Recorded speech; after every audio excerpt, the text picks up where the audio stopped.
Hello नमस्कार दोस्तों, स्वागत है आपका आज के मुख्य समाचारों की वीडियो में। जी हां दोस्तों, आपको यहां पर देखने को मिलेंगी सुबह से लेकर शाम तक की सारी बड़ी खबरें, मुख्य समाचार, ब्रेकिंग न्यूज अपडेट्स के रूप में। तो दोस्तों आपसे रिक्वेस्ट है इस वीडियो को ज़्यादा से ज़्यादा लाइक और शेयर करें। तो दोस्तों सीधे चलते हैं आज की पहली बड़ी खबर की ओर। गोवा में 10 अगस्त तक लागू हुआ जनता कर्फ्यू, उल्लंघन करने वालों के खिलाफ होगी कार्यवाही।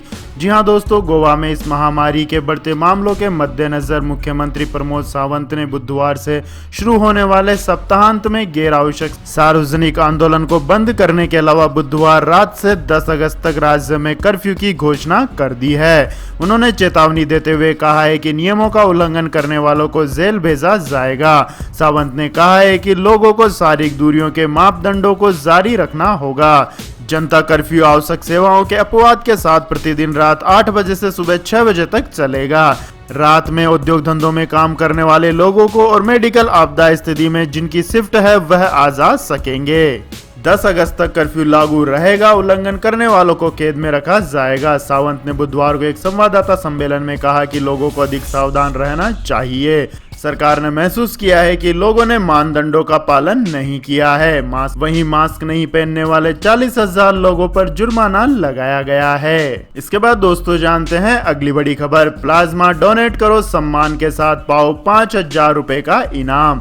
जी हाँ दोस्तों, इस महामारी के मरीजों के इलाज के लिए प्लाज्मा थेरेपी एक कारगर उपचार बनकर सामने आई है। दिल्ली में देश का पहला प्लाज्मा बैंक बनने के बाद कई और राज्यों ने इस ओर पहल करते हुए प्लाज्मा बैंक तैयार किए हैं। प्लाज्मा बैंक तैयार करने के साथ साथ सरकारें प्लाज्मा डोनेशन को भी प्रोत्साहन के लिए नई योजनाएं ला रही है। दिल्ली सरकार ने प्लाज्मा दान करने वालों को सम्मान पत्र देने की पहल की है। साथ ही प्लाज्मा दान करने वाले इच्छुक व्यक्ति को घर से हॉस्पिटल और फिर हॉस्पिटल से घर ले जाने की सुविधा भी सरकार की तरफ से की जा रही है। इसी कड़ी में एक कदम आगे बढ़ते हुए कर्नाटक सरकार ने प्लाज्मा डोनर को 5,000 रुपए की नगद राशि देने का ऐलान किया है।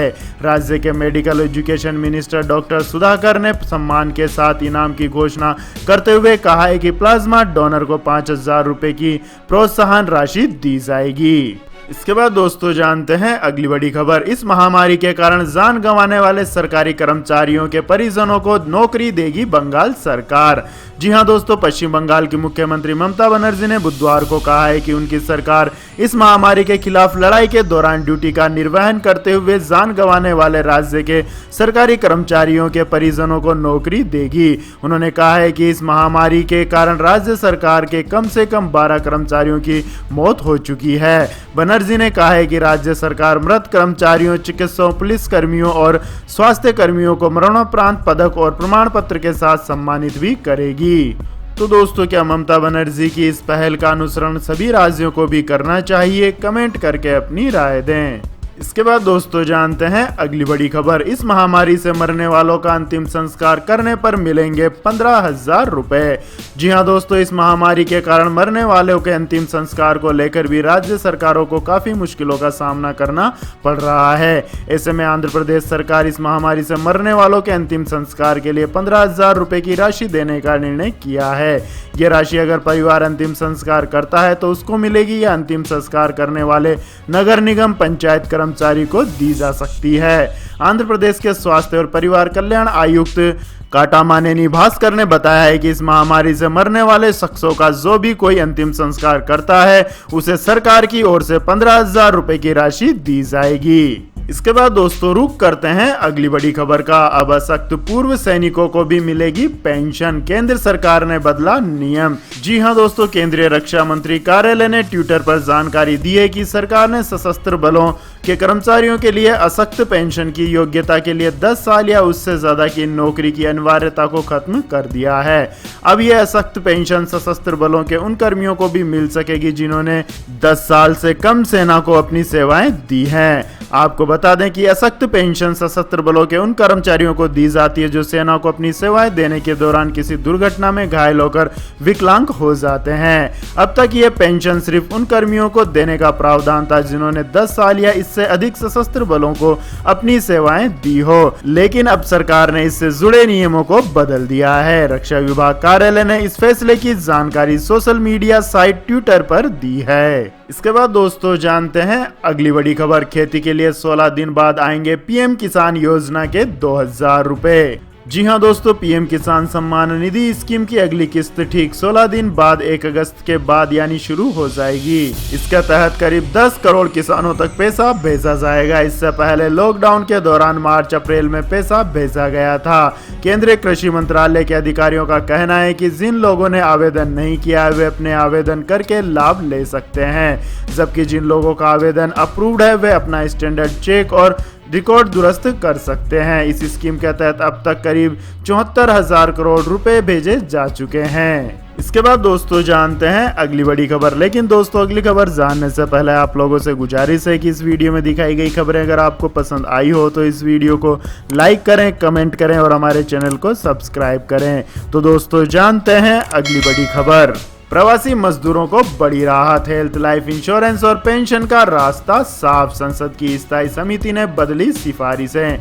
जी हां दोस्तों, इस महामारी के बीच लॉकडाउन में ढील के साथ ही प्रवासी मजदूरों ने काम की तलाश में एक बार फिर बड़े शहरों की ओर धीरे धीरे लौटना शुरू कर दिया है। ऐसे में प्रवासी मजदूरों के मुद्दे पर काफी आलोचना झेल चुकी केंद्र सरकार कुछ कानूनों में बदलाव करने की तैयारी कर रही है। सरकार प्रवासी मजदूरों को सामाजिक सुरक्षा के दायरे में लाने की कवायद में जुट गई है। इसके लिए न्यूनतम पेंशन और हेल्थ व लाइफ इंश्योरेंस कवर जैसी बड़ी राहत देने की तैयारी तेज कर दी है। इसके बाद दोस्तों रुक करते हैं अगली बड़ी खबर का। ट्रंप ने WHO को बताया ड्रैगन की कठपुतली का। इस महामारी के लिए चीन ही है जिम्मेदार। जी हां दोस्तों, अमेरिकी राष्ट्रपति इस महामारी को लेकर चीन से तो नाराज हैं ही और ना जाने कितनी ही बार उन्होंने इसके लिए चीन पर आरोप भी लगाए हैं, लेकिन अब उनका गुस्सा वर्ल्ड हेल्थ ऑर्गेनाइजेशन पर भी निकला है। ट्रंप ने WHO को चीन की कठपुतली करार दिया है। उन्होंने कहा है कि WHO वास्तव में चीन की कठपुतली था। कोई गलती ना करें, हम चीन को पूरी तरह से वायरस को छुपाने के लिए जिम्मेदार मानते हैं।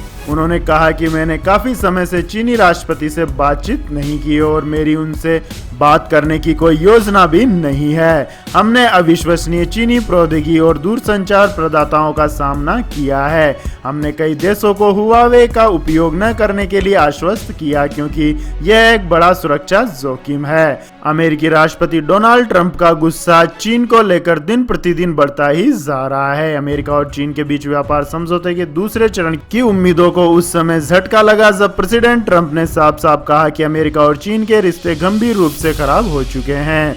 उन्होंने एक बार फिर इस महामारी को लेकर चीन को घेरा है। इसके बाद दोस्तों जानते हैं अगली बड़ी खबर। ब्रिटेन के बाद चीनी फर्म हुआवे पर अमेरिकी गाज, कुछ कर्मचारियों पर लगाए वीजा प्रतिबंध। जी हां दोस्तों, इस महामारी के मुद्दे पर अमेरिका और ब्रिटेन पहले से ही खफा हैं। इन सब के बीच चीन जिस तरह से दक्षिणी चीन सागर में दादागिरी दिखा रहा है उसकी वजह से अमेरिका और खफा है।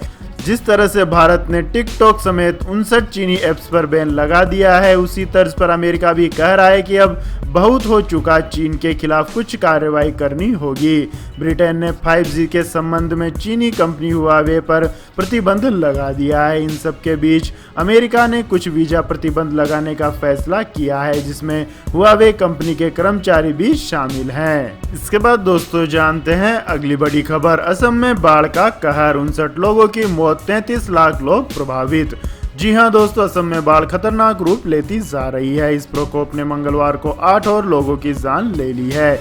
इसके साथ इससे मरने वालों की संख्या बढ़कर 59 हो गई है। राज्य के 33 जिलों में से 30 जिलों में बाढ़ का संकट खड़ा हो गया है। नदियों के उफान में आने से राज्य की बड़ी आबादी प्रभावित हो गई है। असम राज्य आपदा प्रबंधन अथॉरिटी ने कहा है कि 14 जुलाई से लेकर अब तक 59 लोगों की मौत हो चुकी है, जबकि 30 जिलों का 45,40,890 किलोमीटर क्षेत्रफल प्रभावित है। इसके बाद दोस्तों रुक करते हैं अगली बड़ी खबर का। नॉन परफॉर्मिंग कर्मचारियों को जबरन बिना वेतन की छुट्टी पर भेजेगी एयर इंडिया। बोर्ड ने दी मंजूरी। जी हां दोस्तों, एयर इंडिया अपने कर्मचारियों को 6 महीने से लेकर 60 महीने की छुट्टी पर भेजने की तैयारी कर रहा है। इसके लिए एयर इंडिया बोर्ड की मंजूरी मिल गई है।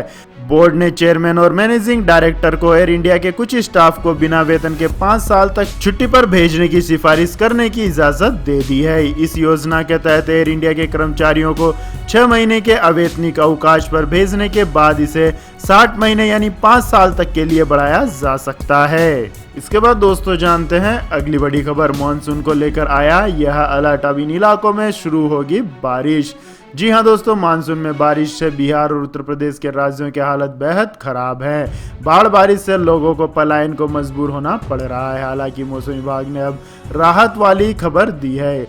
उसका अनुमान है कि भारी बारिश और बाढ़ से जूझ रहे बिहार समेत पूर्वोत्तर के प्रांतों को जल्द ही मानसून के कहर से राहत मिल सकती है, जबकि मौसम की बेरुखी झेल रहे उत्तर प्रदेश और मध्य भारत में मानसून की सक्रियता से बारिश की गतिविधियां बढ़ सकती है। आईएमडी के प्रमुख डॉक्टर मृत्युंजय महापात्रा का कहना है कि बिहार और पूर्वोत्तर के जिन इलाकों में बीते दिनों भारी बारिश के कारण बाढ़ के हालात बने हुए हैं, वहां अब भारी बारिश का सिलसिला थमेगा, जबकि उड़ीसा से लेकर गुजरात तक मध्य भारत में 4-5 दिनों में बारिश की गतिविधियां बढ़ सकती है। उन्होंने कहा है कि उत्तर भारत में भी बारिश में आगे सुधार होने की उम्मीद है। खास तौर से पूर्वी राजस्थान में इसी हफ्ते से बारिश हो सकती है। इसके बाद दोस्तों जानते हैं अगली बड़ी खबर। आम आदमी को लगा बड़ा झटका, 16वें दिन में लगातार तीसरी बार बढ़ी डीजल की कीमतें। जी हां दोस्तों, एलएन मार्केटिंग कंपनियों ने बुधवार को डीजल की कीमतों में 13 पैसे प्रति लीटर की बढ़ोतरी की है। आपको बता दें कि डीजल के दाम 16 दिन में लगातार तीसरी बार बढ़े हैं, जिससे आम आदमी की टेंशन और अधिक बढ़ गई है। हालांकि पेट्रोल के भाव में कोई इजाफा नहीं किया गया। इस बढ़ोतरी के बाद राष्ट्रीय राजधानी दिल्ली में डीजल का भाव रिकॉर्ड स्तर पर पहुंच गया है।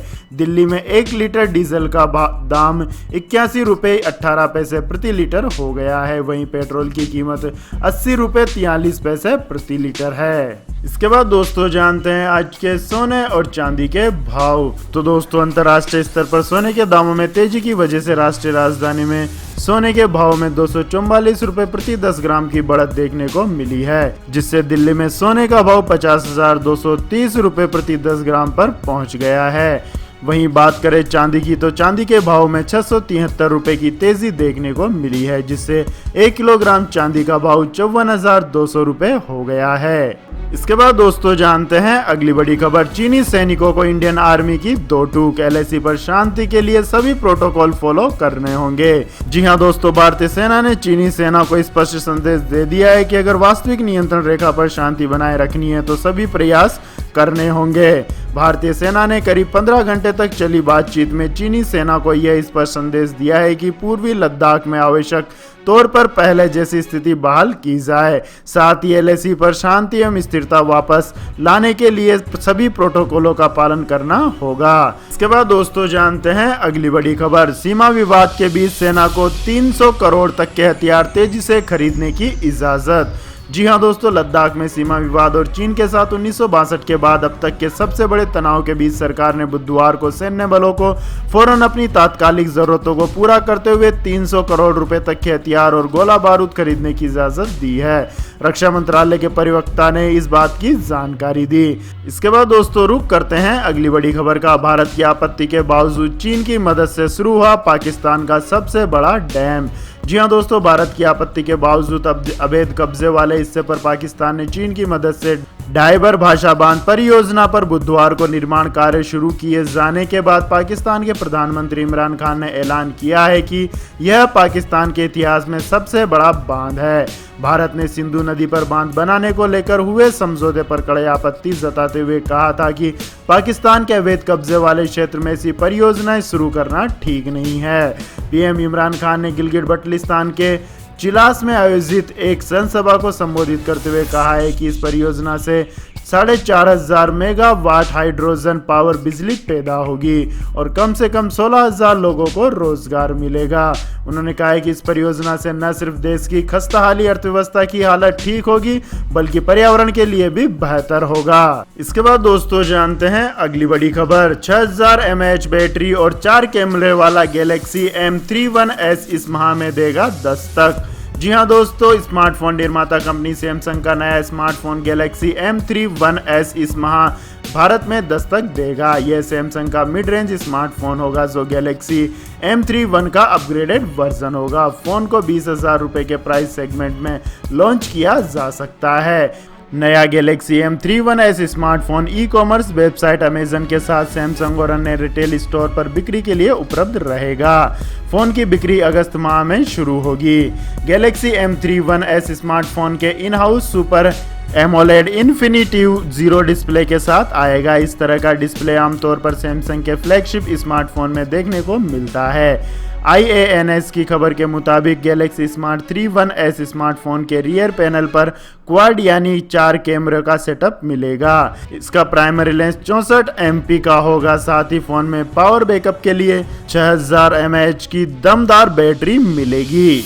तो यह थी दोस्तों आज की सभी महत्वपूर्ण बड़ी खबरें। तो दोस्तों आपको हमारा ये वीडियो कैसा लगा कमेंट करके जरूर बताएं और हमारे इस वीडियो को अधिक से अधिक लाइक और शेयर करें। साथ ही हमारे चैनल को सब्सक्राइब करके बेल आइकन का बटन भी दबा लें। धन्यवाद। जय हिंद, जय भारत, वंदे मातरम।